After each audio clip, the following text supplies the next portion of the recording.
यहाँ पर हमारा सवाल है, सिद्ध कीजिए भारत में सशक्त केंद्रीय सरकार है। हमें ये प्रूफ करना है। सवालों को पहले 2 बार 3 बार पढ़ लो, सवाल के अंदर ही जवाब मतलब छुपा हुआ रहता है। तो सिद्ध कीजिए कि भारत में सशक्त केंद्रीय सरकार है, मतलब भारत में केंद्र सरकार मजबूत है, राज्य सरकार कमजोर है, ये हमें सिद्ध करना है। यहाँ पर लिखा नहीं है लेकिन उसका मतलब वही होता है।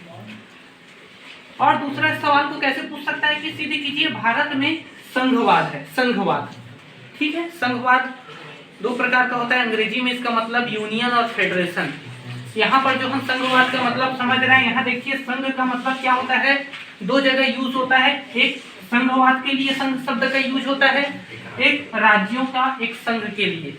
हमारे संविधान में क्या लिखा है कि भारत राज्यों का एक संघ होगा, लेकिन एक्चुअल में भारत राज्यों का संघ नहीं है। भारत में क्या है, संघवाद है। मैं बताया ना, संघ का उपयोग 2 जगह होता है, एक संघवाद के लिए और एक राज्यों के एक संघ के लिए। संघवाद का मतलब क्या होता है इसको समझिए। तो संघवाद का मतलब क्या होता है, एक केंद्र सरकार होगा, मजबूत पावरफुल केंद्र सरकार जिसके पास सारी शक्तियां होंगी, और वो अपनी कुछ शक्तियां, थोड़ी सी शक्तियां राज्यों को दे देगा ताकि सही तरीके से शासन व्यवस्था हो सके। जैसे पहले क्या होता था, एक राजा होता था और राजा अपनी कुछ शक्तियां सामंतों को दे देता था, लेकिन सारा पावर, सारा अधिकार और सर्वोच्च सत्ता किसके पास होती थी, राजा के पास। वैसे ही सारा पावर, सारा अधिकार और सर्वोच्च सत्ता जो है अभी केंद्र सरकार के पास अगर होगी, और कुछ शक्तियां राज्यों को दी जाएगी ताकि शासन व्यवस्था करने में आसानी हो सके। ये कहलाता है हमारा संघवाद। संघवाद, ठीक है। अंग्रेजी में हम लोग इसको फेडरेशन बोलते हैं। अभी देखो क्या है, एक होता है यूनियन। यूनियन में क्या होता है ना, राज्यों का एक संघ। यहाँ पर संघ का उपयोग, यहाँ पर संघवाद का मतलब मैं समझा दिया क्या होता है। एक केंद्र सरकार होता है जिसके पास सारी शक्तियां होती है, लेकिन कुछ शक्तियां वो राज्यों को भी बांट दिया रहता है और वो मिल करके क्या करते हैं, शासन करते हैं, लेकिन सारी शक्तियां, बड़ी बड़ी शक्तियां जो है केंद्र के पास ही होती है। ये क्या है, हमारा संघवाद है। संघवाद में क्या होता है, केंद्र का इंपॉर्टेंस होता है, केंद्र सरकार ज्यादा महत्वपूर्ण होता है। अभी राज्यों का एक संघ होगा, हम इसमें क्या देखते हैं, दूसरा संघ का जो दूसरा उपयोग है, राज्यों का एक संघ होगा, इसको देखते हैं। यहाँ पर इसका मतलब क्या होता है, यूनियन, यूनिटी, ग्रुप। जब बहुत सारे राज्य मिल करके एक देश बनाते हैं तो उसको क्या बोलते हैं, राज्यों का एक समूह या राज्यों का एक संघ बोलते हैं।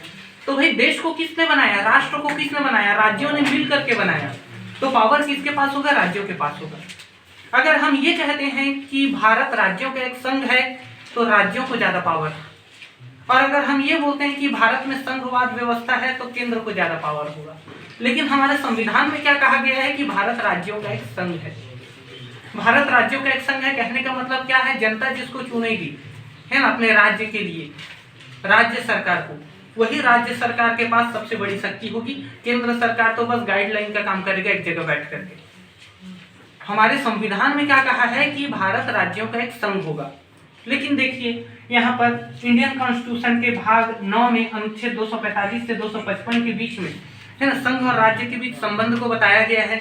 इसके अलावा हमारी जो अनुसूची है 7वीं अनुसूची, इस 7वीं अनुसूची में भी केंद्र और राज्य की भी शक्तियों का बंटवारा किया गया है। और वर्तमान के समय में क्या है, जो सूची विभाजन हुआ है ना, सूची विभाजन, इसमें केंद्र सरकार के पास 61 पावर है, राज्य सरकार के पास 59, मतलब 2 पावर कम है। यहाँ पर देखो ज्यादा पावर मिल गया, केंद्र को ज्यादा पावर मिल गया।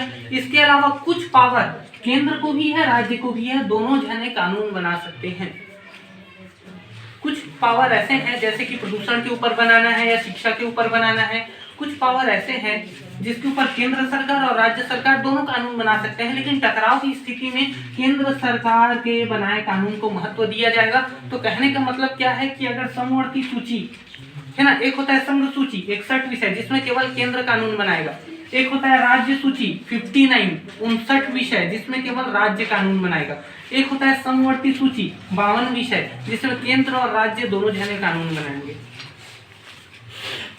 तो अगर केंद्र सरकार समवर्ती सूची में कानून नहीं बनाता है तो राज्य सरकार बना सकता है, लेकिन अगर केंद्र सरकार कानून बना रहा है समवर्ती सूची के विषय में तो राज्य सरकार उसको काटेगा नहीं ना, उसको काट करके अपना कानून चलाऊंगा मैं अपने छत्तीसगढ़ में या अपने पश्चिम बंगाल में, ऐसा वो नहीं बोलेगा है। तो कहने का सीधा सीधा मतलब क्या है, समवर्ती सूची का जो 52 विषय है इस पर भी केंद्र सरकार को ही कानून बनाने का अधिकार है।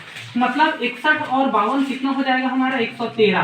केंद्र सरकार को कितनी शक्तियां मिली है कानून बनाने की 113 और राज्य सरकार को कितनी शक्तियां मिली है 52।